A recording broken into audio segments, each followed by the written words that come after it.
Fala, meus amigos, tudo bem? Hoje vou gravar aqui mais um vídeo rápido para vocês. E nesse vídeo a gente vai conversar um pouco sobre a organização das manifestações da força.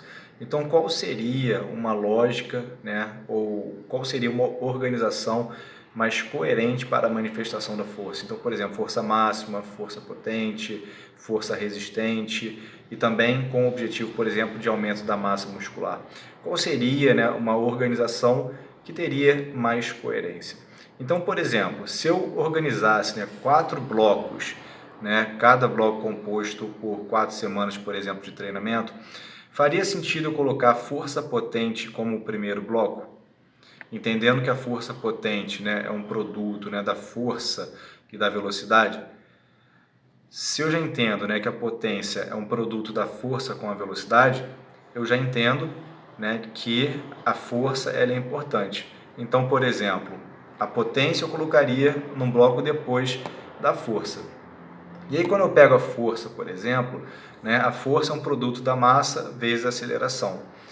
Então eu já entendo também, né, que se eu desenvolver uma boa base de massa muscular antes, eu vou conseguir também produzir mais força, apesar de não ter, né, uma relação direta entre massa muscular e a produção de força, né? Às vezes a gente tem pessoas que não têm, né, tanta massa muscular, mas conseguem aplicar bastante força ou produzir bastante força.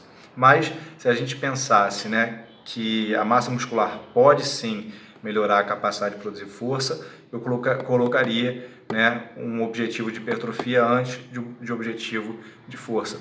E aí quando eu pego, por exemplo, né, a hipertrofia, que são treinos, né, que precisam de estresse mecânico, estresse metabólico, dano tecidual, por exemplo, e muitas vezes, né, eu realizo com certo tempo de intervalo um pouco mais curto, eu já entendo também que se eu tiver uma base, por exemplo, de força resistente antes, eu posso conseguir, né, realizar melhor os treinos voltados para a hipertrofia muscular.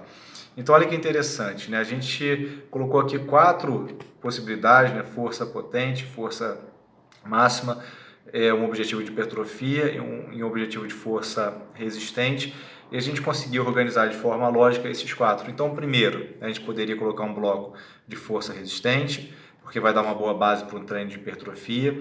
Um treino de hipertrofia vai dar uma boa base para um treino de força máxima, e um treino de força máxima dá uma boa base para um treino de força potente. Então, quando a gente pensa nessa organização, as peças elas têm que ir se encaixando.